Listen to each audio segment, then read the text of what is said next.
pensando junto. Então, qual é a vulnerabilidade da população e dos ecossistemas de Ilhéus ao aumento do nível do mar? Qual é essa vulnerabilidade, resiliência? Então, resiliência entendendo que é aquela capacidade de sofrer uma perturbação e permanecer em pé, digamos, permanecer naquele estado anterior. Qual é a resiliência da população dos ecossistemas aos eventos extremos? Será que o nível do mar subindo, os manguezais vão sumir daqui da região ou vão migrar para outras regiões? E a gente sabe que o manguezal é uma fonte de renda para boa parte da população, principalmente aquela população mais marginalizada. Mais uma vez eu volto à questão. As populações que hoje já são marginalizadas são potencialmente as menos adaptadas a um futuro de mudanças climáticas mais acirrada. E aí uma questão mais ligada à energia. Qual a pegada de carbono de cada ilhéense, de cada indivíduo de Ilhéus? Essa resposta pode nos ajudar a entender onde que as políticas públicas do município poderiam atacar, né? Onde que elas deveriam fomentar mais a mudança dessa rota de desenvolvimento que a gente está tratando aqui nesses indicadores. Eu trago aqui algumas discussões, eu vou passar um pouco mais rápido, porque o tempo já deve estar acabando. Eu acho que um ponto importante da gente estar discutindo, as mudanças climáticas já estão ocorrendo, de acordo com os cientistas. Só que muitas coisas que vão ocorrer no futuro são projeções, são cenários futuros que são indicados. Eles podem ocorrer mais ou menos aqui ou mais ou menos do lado de cá. Então tem uma série de incertezas nesse processo. Então a questão é, será que a gente deve atacar todos os problemas colocados pela mudança climática hoje, imaginando que eles vão ocorrer em 2050? Investir, às vezes, alto recurso para proteger a costa aqui contra o aumento do nível do mar, gastar muitos recursos para fazer adaptações na cidade para eventos extremos. Será que a gente deveria fazer isso? Talvez não, porque a gente sabe que os recursos nossos são escassos, né? A gente deveria estar investindo naquilo que, de fato, a gente tem certeza que vai trazer um retorno independente das mudanças climáticas. É o que a gente chama lá de políticas de não arrependimento, ou no regret actions, que seriam essas políticas que, independente da mudança do clima, a gente deveria estar fazendo, porque já é uma, digamos, uma necessidade.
Isso hoje já é viável. Energia eólica, energia solar, em regiões onde tem muito vento poderia ter eólica. A gente sabe que no Brasil inteiro o potencial solar é muito grande, então a gente poderia ter energia fotovoltaica de forma abundante, inclusive gerando energia para jogar na rede. Isso já é possível, em Minas Gerais já ocorre isso.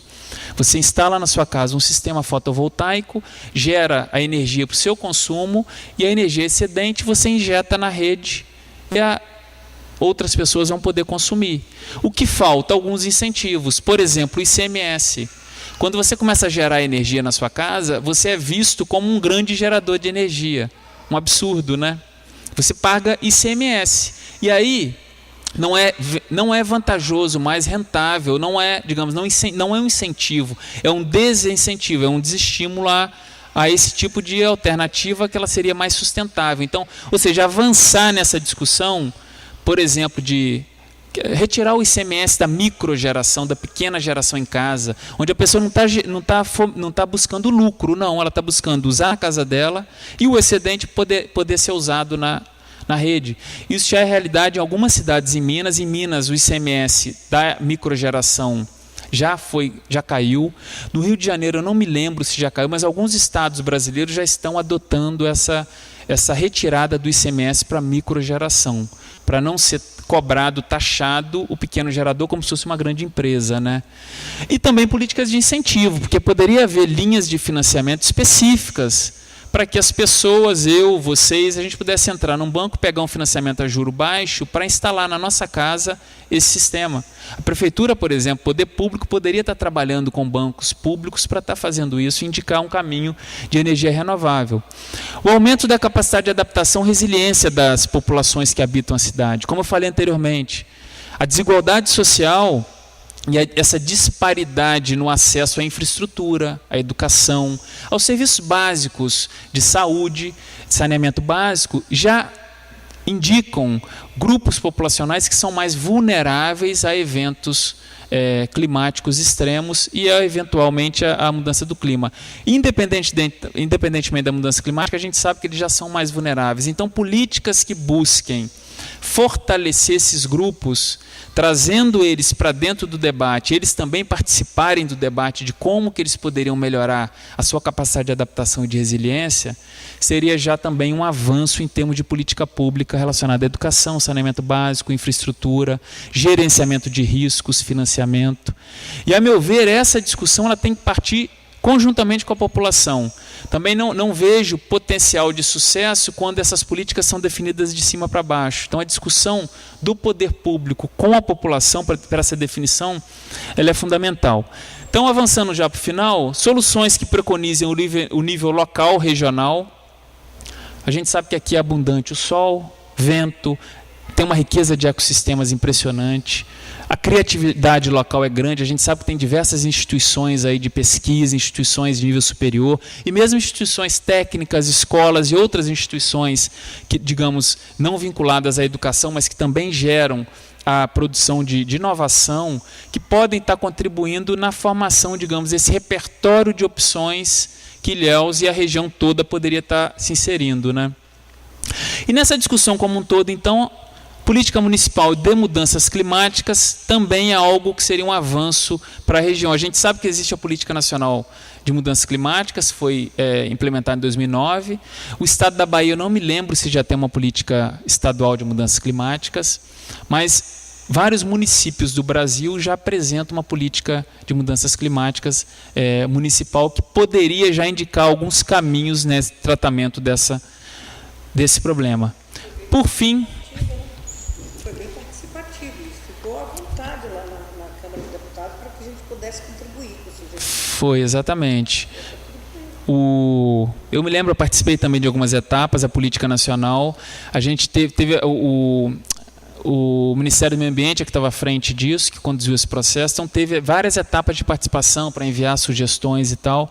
2009 foi definido, depois vieram os planos de adaptação e mitigação das mudanças climáticas, que já tem vários, inclusive com linhas de financiamento. Então isso é uma coisa importante para o poder público aqui local, poderia ter acesso. Existe o Fundo Clima hoje, que eu não sei como é que está em termos de recurso, mas era um recurso interessante para ser acessado, não só pelo poder público, como também para a sociedade civil, para estar realizando atividades e projetos na região que consigam mitigar ou adaptar as mudanças climáticas, né?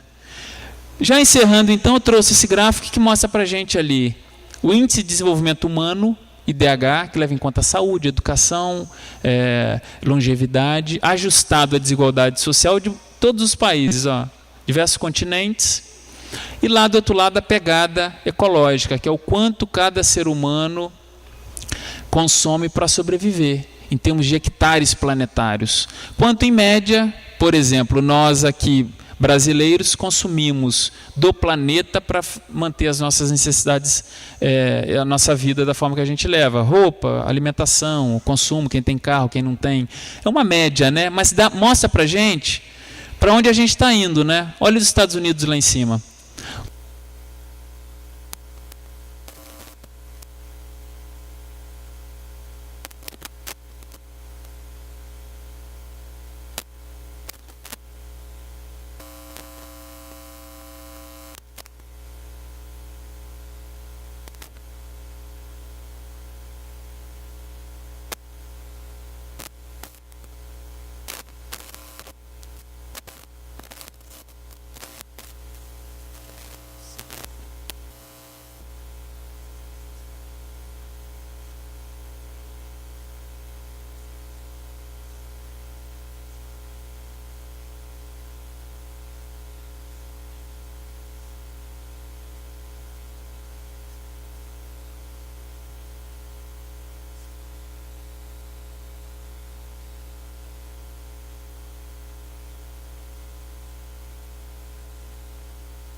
acima daquilo que a gente consideraria razoável, ou seja, a gente consumir aquilo que nós, de fato, que os nossos ecossistemas conseguem regenerar. De forma geral, todos os países do planeta estão passando ao largo dessa zona aqui, que seria uma zona que atenderia a critérios mínimos de sustentabilidade, ou seja, um IDH alto, boa saúde, boa educação, longevidade da população e uma baixa desigualdade social. Ao mesmo tempo em que também tem uma pegada ecológica que permite que os ecossistemas daquele país regenerem o que é consumido de recurso natural e aquilo que é lançado como rejeito, né, como lixo ou desperdício. Nenhum país entra nesses critérios, todos passam largo. E a tendência, digamos, o horizonte, o norte da maior parte dos países do mundo hoje é seguir esse mesmo trajeto. É passar ao largo dessa zona, virando Estados Unidos, China potencialmente, que a China também está seguindo esse caminho, e os países ricos do planeta.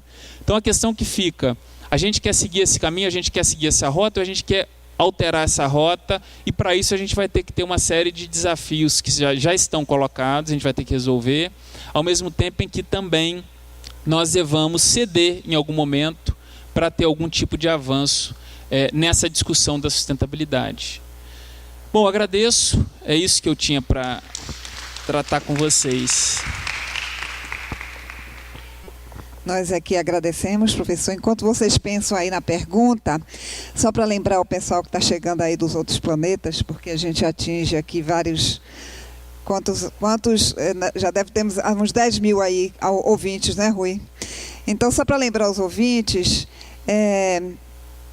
como surgiu aqui o improviso, né? O Improviso Oxente, ele surgiu em 2005, quando o Teatro Popular de Ilhéus estava montando uma peça, Os Fuzis da Senhora Carrá, de Bertold Brecht. E eles começaram a convidar professores, pessoas que pudessem trazer conteúdo, né, para fundamentar a peça. Isso deu tão certo que eles resolveram abrir para a comunidade e foi um sucesso. E nesse abrir para a comunidade, o Teatro Popular conheceu a Socorro. E na época a Socorro, isso foi em 2008, a Socorro estava muito voltada para a questão do Porto Sul e se uniram com essa questão e foi muito debate. Em 2012, nas eleições, isso foi intensificado, a comunidade foi convidada e se realizou uma discussão sobre que Ilhéus herdamos, sobre os povos que estavam aqui, como foi a chegada dos índios, e conversando sobre como a Ilhéus estava. E depois a Ilhéus que se encontrava e a Ilhéus que queríamos, né? Então, a Ilhéus que queremos. Então, isso terminou com uma discussão no Teatro Popular de Ilhéus, uma apresentação, inclusive, dos indicadores da cidade, foi um grande debate e deu muito certo. E esse ano a gente está repetindo. E esse Improviso Oxente faz parte do programa Cidades Sustentáveis. E o Brasil assinou, né, junto à ONU, um compromisso de acabar com a pobreza, de promover o desenvolvimento social, econômico e ambiental também. E são 17 objetivos com 169 metas. Então, essa discussão que a gente realiza aqui é muito importante para que a comunidade discuta sobre esses indicadores e quando o nosso gestor assumir, o nosso novo gestor assumir, ele possa se comprometer, né? E muitos candidatos, em Ilhéus nós tivemos 9 candidatos. A gente não está falando só de Ilhéus, a gente está falando dos 26 municípios do litoral sul da Bahia. E já tivemos muitos candidatos a prefeitos que já assinaram, e vereadores também, a carta compromisso, no sentido de sabermos, né, através dos indicadores, como se encontra o município, onde está o município, onde a gente quer que ele chegue. E a gente vai estar discutindo isso no plano plurianual que o novo gestor vai precisar realizar e discutir com a sociedade civil. Então, esse eixo é muito importante, professor, porque ele, na verdade, ele abarca todos os outros eixos, né? Se a gente for observar, esse eixo, ele contém todas as reflexões que a gente fez anteriormente com os outros indicadores, onde a gente falou de mobilidade, onde a gente falou da questão da governança, das políticas públicas. Então, é muito importante, né, esse tema, e que a gente possa assim abrir para vocês, quem desejar fazer perguntas, a gente discutir um pouquinho sobre isso, aproveitando aqui a presença do professor. Vai lá. Ok. Eu vou passar primeiro para licença aqui. Começar comigo? Tá bom. Será que tá com som? Tá, né? Alô? Tá? Nem precisava microfone. Todo o tempo que você falou, eu só me lembrava numa única coisa. A questão da educação. Que tudo isso aí, que a maioria das pessoas não sabe. Eu não vou nem dizer que é o povão. A classe média não sabe. Nada disso. Você vê, assim, em locais, assim, sabe, bons restaurantes, boas lanchonetes, que as pessoas não têm o mínimo cuidado de... Só usa copo descartável, entendeu? Tudo de plástico. Então, mínimas coisas, as mínimas. O lixo, aqui em Ilhéus, o lixo não é separado, o lixo reciclado. Eu morei muitos anos no Rio de Janeiro.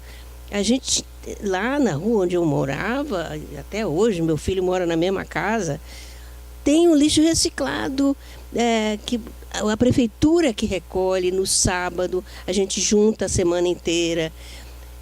Itacaré começou isso agora, semana passada. Quer dizer, por que Ilhéus não fazer isso? Uma cidade muito maior do que Itacaré, com muito mais recursos. Então, eu fico assim preocupada, porque eu acho que tão cedo não vai acontecer. A informação não tem na escola, tá? Não tem nos mínimos lugares, você não vê. Eu acho que nenhum prefeito desses que são candidatos, que a gente participou desse debate que teve promovido pelo Conselho de Cultura, eu faço parte da Câmara do Audiovisual. É de você morrer de vergonha do que aqueles candidatos disseram com relação à cultura. A cultura está ligada a tudo isso. Então, me dá uma tristeza, entendeu? Eu estou morando aqui desde 2009. Eu não vi mudança nenhuma em Ilhéus. Pelo contrário, piorou. É uma constatação.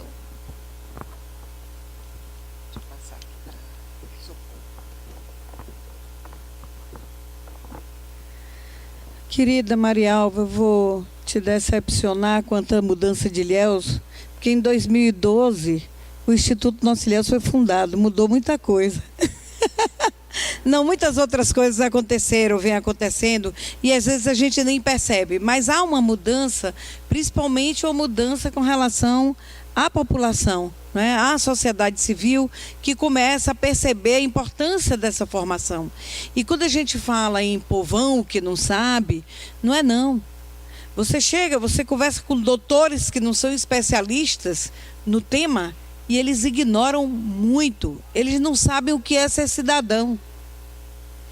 Então, é terrível. Mas, voltando a tudo isso aí que foi apresentado, eu concordo com a Eulina, de que esse eixo do local para o global, ou do global para o local, como você inverteu, Frederico, ele realmente ele termina abrangendo todos os outros temas, porque ele suscita a importância da educação, da cultura, de tudo que deve ser respeitado, né? E o quanto o que nós estamos fazendo aqui, as nossas ações aqui, vão ou não afetar o resto do mundo. Então, quando você apresentou um dado ali sobre o uso da água, que ainda não atingiu o limite mundial, o limite máximo, não é, para que possa ser renovado, aí a gente pensa, isso quando a gente olha a nível mundial, a nível global. Mas nós vivemos, e você lembrou muito bem, nós vivemos uma crise hídrica aqui esse ano, não é, que mostra para a gente que ter água do mar não significa que é ter água potável. Nós temos um imenso mar, está aí na nossa frente, mas a água potável ficou escassa e quem mora em Itabuna sofreu muito.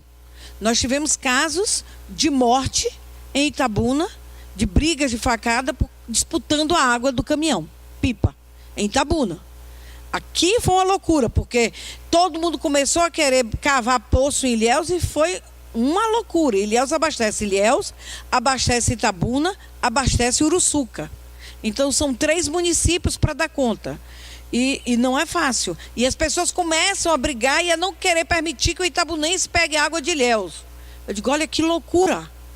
A que ponto nós estamos chegando? Quer dizer, quem mora em Itabuna não vai ter o direito? Então vai lá morrer porque você mora em Itabuna.